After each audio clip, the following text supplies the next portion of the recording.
Good day everyone, so I am Miss Marijoy and I am one of the discussants in Mathematics 503, the teaching of algebra and theory of equation for teachers in mathematics. So my discussion will be on the theory of equation, particularly the approximation of roots. So let's begin. So sometimes polynomial cannot be easily factored, or other algebraic method, example quadratic equations, are not applicable or do not work. So when faced with a mathematical problem that cannot be easily solved by a simple algebraic means, sometimes calculus provide us way in finding an approximate solution. So the very common method of approximating of roots is the Newton's method of approximating roots. So what is Newton's method of approximating roots? So this is known as the Newton-Raphson method. So it is important because it's iterative process that can approximate solutions to an equation with incredible accuracy. So it is also a method to approximate numerical solutions to equations that are too hard for us to solve by hand. So perhaps we can apply this Newton's method in an example to show us how this method works. Let us have this example. Example 1. So we have the function of x equals x squared minus 5. So we all know that the value of x here is a positive and negative square root of 5. And we all know that the square root of 5 is greater than square root of 4. And square root of 4 is a perfect square, which is 2. And square root of 5 is less than square root of 9. And square root of 9 is a perfect square also, which is 3. So that means that the square root of 5 is in between 2 and 3. So that is now the linear approximation. So when we say linear approximation, it is a method used to approximate the value of a function at a particular point. So meaning to say that square root of 5 is in between the point 2 and 3. So yung 2 and 3 is our initial approximation. So either of the two pwede natin gamitin as our initial approximation. So it's either 2 or 3. So pwede natin gamitin as our initial approximation. But in this case, yung ginamit kong initial approximation is itong 2. So ito yung ginamit ko. So ito yung gagamitin ko na ipa-plug in dun sa ating original function, which is x squared minus 5. So ito yung ating isa-substitute dun sa original function. So kapag sinubstitute ko to dun sa ating original function, yung 2, so it will give us negative 1. So negative 1 po yan. Okay? And then dun naman sa ating first derivative, ang ating first derivative is 2x. Kapag sinubstitute ko yung value ng x ng 2, it will give us positive 4. So using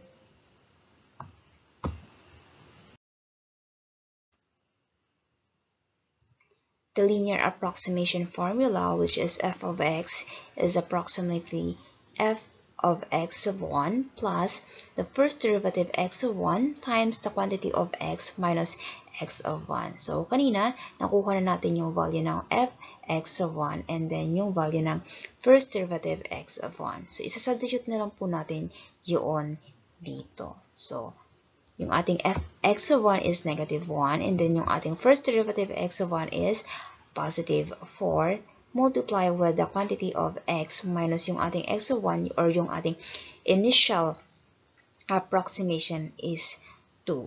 So this would give us 4x minus 9. So this is a way better function than yung ating original function na x squared minus 5. So setting the function to 0 and solving for x, we obtain 4x minus 9 equal 0. So, yung ating negative 9, ita-transpose natin doon sa left side, magiging positive 9. And then, i-divide natin both sides with 4 para makuha natin yung value ng x2 na 9 over 4 or 2.25. So, this value of x is a fair approximation, a good fair approximation. So, since na yung kung i-calculator natin yung square root ng 5, it would give us 2.23607. So, medyo maganda na tong approximation na 2.25. So, medyo malapit na siya dun sa approximation ng calculator na 2.23607. Pero kung gusto pa natin na mas better approximation, na mas malapit dun sa na-compute ng calculator, we can make it by repeating the process. So, uulitin lang po natin yung process. But this time, yung gagamitin na nating value ng x is yung ating x of 2 dito sa pag-plug in sa mga formula.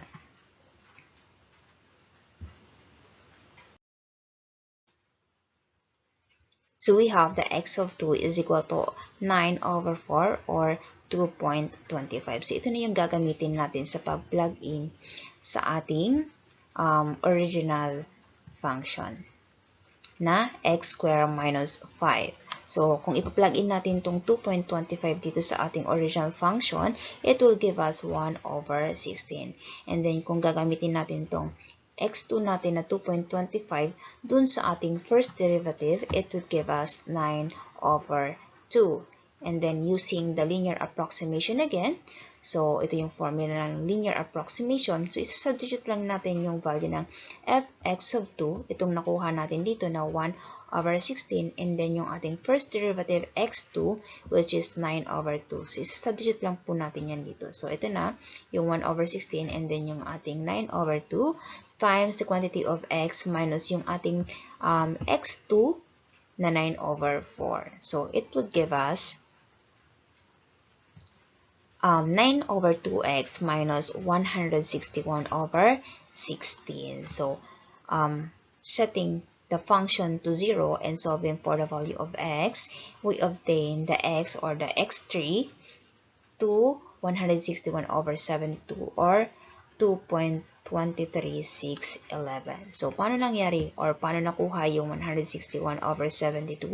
So, yung ating negative 161 over 16, ito transpose natin dun sa right side, dun sa left side I mean, magiging positive 161 over 16.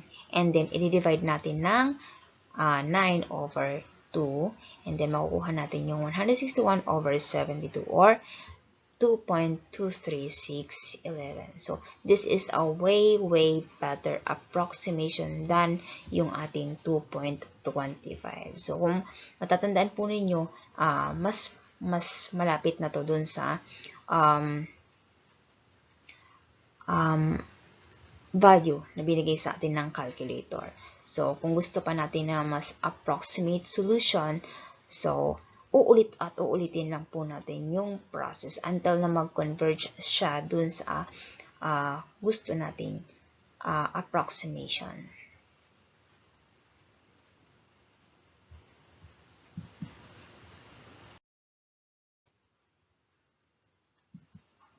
Okay, so, kung itutuloy-tuloy natin yung process, so ito na yung magiging value ng ating x. So, as you can see dito sa 4, kung dun sa 4th try natin, it will give us 2.23607. So, nag-converge siya dun sa value ng nasa calculator. So, ito na yung accurate approximation nung value ng square root of 5. Okay, so that is the basic idea of the Newton's method of approximating roots. So here's the summary of the method. So first, given the function f of x, find the first derivative. And then second, estimate the first approximation or x of 0 or pwede naman yung x of 1 to a solution of an equation f of x is equal to 0. And then use a graph to help in finding the first approximation if necessary. So hindi lang po yung calculator yung pwede nating maging first approximation or yung ating mga initial approximation. So pwede rin tayong gumamit ng graph to have our first approximations kung maaari. So third, use the current approximation x of n to find the next approximation. So ito yung formula in finding the next approximation. So xn plus 1 is equal to xn minus f x of n over the first derivative x of n. So ito na yung formula in getting the next approximation. Then number 4, repeat the previous step until the desired level of convergence occur. So, i-repeat lang natin yung process para makuha natin yung pinaka-accurate na approximation. So, note that in some cases, Newton's method does not converge. So, hindi po sa lahat ng pagkakataon nagko-converge yung method ng Newton's method dun sa desired level of convergence.